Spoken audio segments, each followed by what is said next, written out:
This podcast contains themes that are unsuitable for younger listeners and parental guidance is advised. It's been 30 years. Pass me that, mate. You're straight rated, right?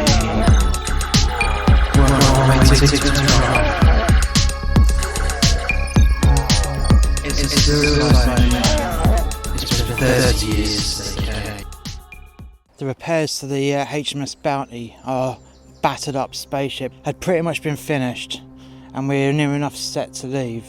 Elvis is doing a marvellous job reconfiguring the cockpit controls into the newly installed central control panel in the middle of the bridge. Not that he's captain, it's not even intended to be a captain, he just rerouted pretty much all the controls that he can take at the same time, because after all, he can telepathically connect into the computers and he's much faster, though Chichi will mainly pilot the ship because she's an outstanding pilot.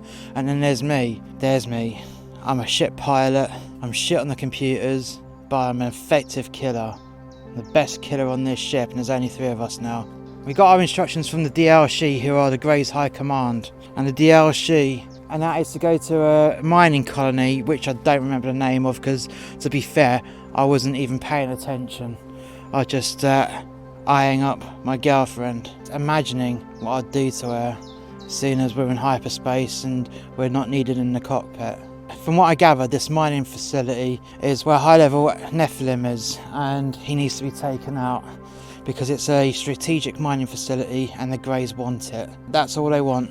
They want him dead and to take over this mining facility so they've got the advantage of resources in that quadrant of space. It had to be done, and we were supposed to be the instruments of this change. They needed a bit of brutality, and they knew that I could do it, along with Chichi. Would slip in and out, especially now we've got beaming technology, and the ship's going to be cloaked most of the time anyways. So quite literally we're just doing a hit and run mission. Get in there, kill that motherfucker, get out, and then the Greys can just take over the facility with next to no violence on their behalf. They can go in there, take out a few bits from orbit, and hey presto, there is no ground resistance because their leader is dead. And a military company without a leader is no real military company after all.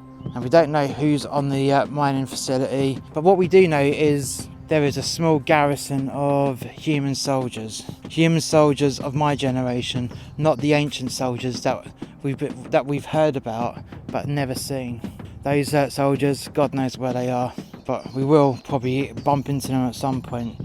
That I can just feel. I just feel it in my bones that one day we're going to come across these people, and it might be a very interesting day to say the least, to see how far apart the 2 subsections of human species have gone.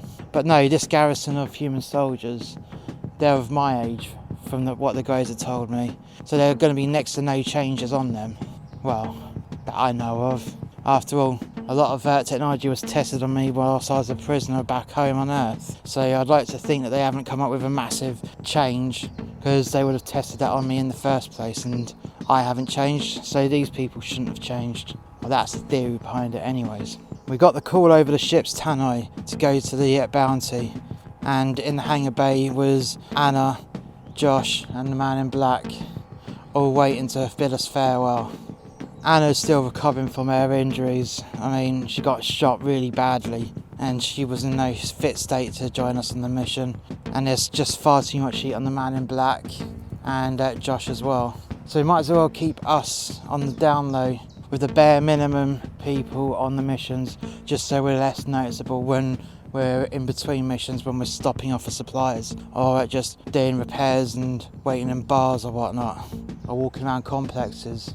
1 human isn't going to arouse suspicion, but 3 and 2 Anasapiens, very suspicious indeed. And that's the reason why the 3 of them are staying behind and Chichi and myself are going on these missions, just to protect us, and so we've got longevity within our missions. Although we will meet up with the man in black, Anna and Josh as soon as we can. I said my farewells and so did Chichi. So we all had a good old hug, we had a group hug, and we all shook each other's hands and bid ourselves farewell. We weren't saying goodbye, we were saying we'll see you soon. So Chichi and myself got onto the Bounty, and we began the taking off procedures, which had changed since the whole ship's been completely gutted and refitted. The cockpit was in a completely different configuration. There's only 3 seats in there now, the central column and pilot and co-pilot. Everything else is routed into the central column where Elvis is positioned. Elvis would just take care of all the other systems whilst I was on front weapons and co-pilot, and Chichi was on the pilot position constantly. The shuttle bay doors of the mothership opened up, our engines fired up, and we took off. We left the confines of the spaceship and did a flyby as a salute. The Grey's Armada was impressive. The first time we saw even a fraction of this Armada was when we got rescued and given the ultimatum. But now, looking at this Armada in its full glory, there was something like 1,000 ships, and it looked beautiful. The 1,000 ships of freedom, the 1,000 ships of the Anunnaki's downfall. It was amazing. I was so goddamn impressed. I really liked the fact that we were part of this. That the Anunnaki were going to suffer and going to pay for what they have done, not only to our world, but to other worlds. Their empire will fall. It's just a matter of time.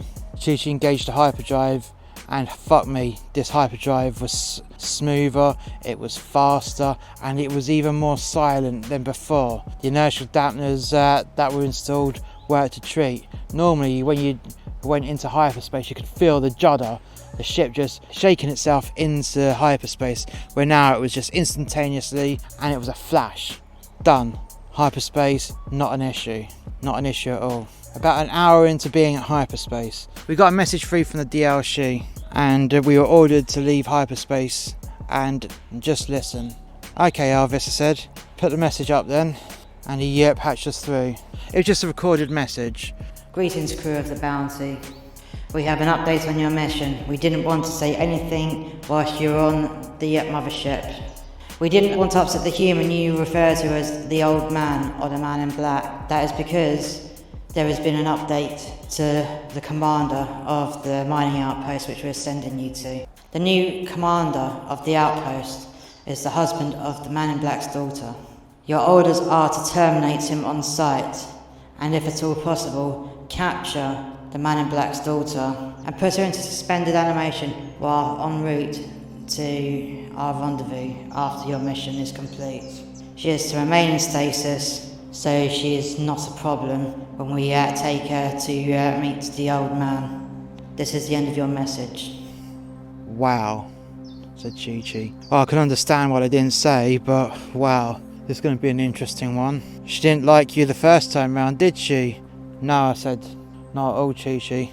She didn't like the fact that I had a right pop at her as well, and that I saw myself more of a son than she was of a daughter. Well, said Chichi, we'll have to be good about this and not hurt her. Well, I say not hurt her. If she goes near me, I'm going to slap the shit out of her, and to do whatever I can to get her into stasis without killing her. Well, I totally agree. I mean, I've got no real attachment to the girl. I've never met her. She was abducted when she was a baby. She doesn't even know the old man.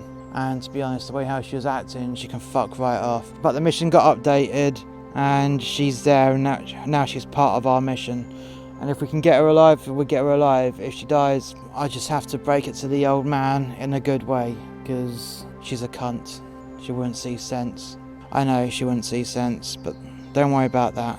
Don't worry, we'll get her alive, and the old man will be able to get a proper chat with her. Well, that's all we can do, is to try for a solution like that, and fingers crossed we get this resolution in a peaceful way after we've murdered her husband. Elvis was just looking at Chichi and myself. He said nothing. I don't think he understood relationships the way that we do. Although he was probably thinking to himself how primitive a race for both the Anasapiens and humans are. But hey, that's Elvis. He just grumbled on and muttered under his breath and continued to do his work on the console. Elvis removed the message off the screen, and we jumped back into hyperspace towards our goal. And we jumped back into hyperspace to continue our mission and arrive.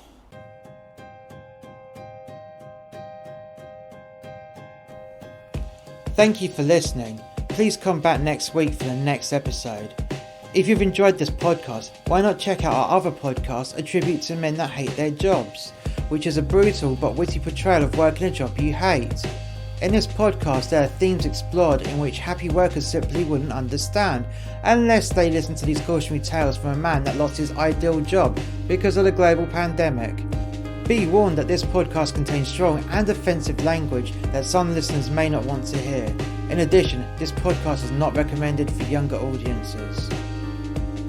All our podcasts are available on YouTube. Just search for the musterxmedia podcast channel.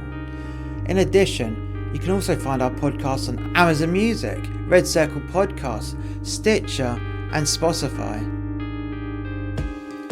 We also have another YouTube channel called The X Review. This is a review and reaction channel. Not only is it on YouTube, but it is also on Brand YouTube, BitChute and Rumble. You can also find us on Facebook, Gab, Twitter and Parler. All the links are in the description below.